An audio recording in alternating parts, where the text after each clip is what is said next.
Hi எல்லாருக்கும் வணக்கம். இது அருண் ஸ்டுடியோ. நான் அருண். நேற்று ஒரு பர்த்டே ஃபோட்டோ ஷூட் கண்டிப்பாக அதுமா எங்கன்னா எங்கள் ஊர் கண்டிதமட்டில் தான். எங்கள் ஊர் கண்டிதமட்டில் கண்ணிச்சாமியோட பேர பிள்ளைக்கு தான் நேற்று பர்த்டே. அதுதான் நேற்று ஈவினிங் செலிப்ரேஷன் வச்சுருந்தாங்க. வீட்டுக்கு நேராக போயிட்டேன். மாமா உட்காந்துருக்காரு கண்ணுமா. இதான் அவங்க பேர பிள்ளை விசாகனுக்கு தான் பர்த்டே ஃபோட்டோ ஷூட்.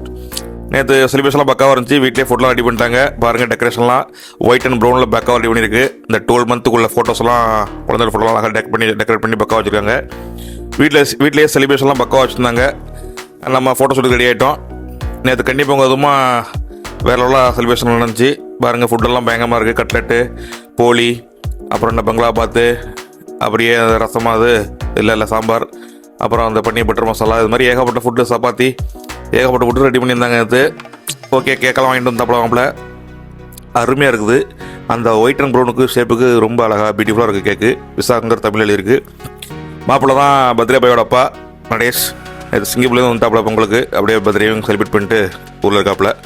நேற்று அப்படியே ஃபேமிலி ஃபோட்டோஸ் எல்லாம் பக்காவாக எடுத்திருக்கேன். ஃபோட்டோஸ்லாம் லாஸ்ட்டாக அப்லோட் பண்ணுறேன். பாருங்கள், ஸ்கிப் பண்ணிடாமல் வீடியோ ஃபுல்லாக பாருங்கள். ஃபோட்டோஸ்லாம் கடைசியாக வரும். லாஸ்ட்டாக பர்த்டே செலிப்ரேஷன்லாம் முடிச்சுட்டு எல்லாம் ஃபுட்டு ரெடி ஆகிட்டாங்க. மாமா எல்லாரையும் விழுந்து கொண்டுச்சார். ஃபுட் ஐட்டம்லாம் ஏகப்பட்ட ஐட்டம் பண்ணியிருந்தாங்க. ரொம்பவே நல்லா இருந்துச்சு எல்லா ஃபுட்டும். லாஸ்ட்டாக நம்ம ஃபோட்டோஸ் எல்லாம் முடிச்சுட்டு வந்தியில் போய் உட்காந்தாச்சு. நம்ம வேலையை ஆரம்பிப்போம்னு ஃபஸ்ட்டு எடுத்தோன்னே அதான் ரசமலாய் அதை சாப்பிட்டு பார்ப்போம்னு பஸ்ட்டு சாப்பிட்டு பார்த்தேன். ரொம்ப அருமையாக இருந்துச்சு. ஃபுட்டெல்லாம் கடைசி வரைக்கும் எல்லா ஃபுட்டும் இருந்துச்சு. பக்காவாக பண்ணியிருந்தாங்க எல்லா ஃபுட்டுமே. மாப்பிள்ளை எல்லாம் சூப்பராக இருக்குது தான் அப்படின்னாங்க. ரசமலாய் அப்புறம் நிறைய ஏகப்பட்ட வெரைட்டி இருந்துச்சு. அப்புறம் போலி சாப்பிட்டு பார்த்துட்டு எல்லா ஃபுட்டையும் சாப்பிட்டு காட்டினோம்னா உங்களுக்கு லேட் ஆயிரும். அதனால் 2 ஃபுட்டை மட்டும் காட்டுறேன். சாப்பிட்டுட்டு அப்படியே கிளம்பி பர்த்டே பாய் விஷ் பண்ணிட்டு கிளம்பிட்டேன். இப்போ ஃபோட்டோலாம் அப்லோட் பண்ணுறேன். பாருங்கள், பார்த்துட்டு எப்படி இருக்குன்னு கமெண்ட் பண்ணுங்கள். ஓகே, பாருங்கள், பாய்.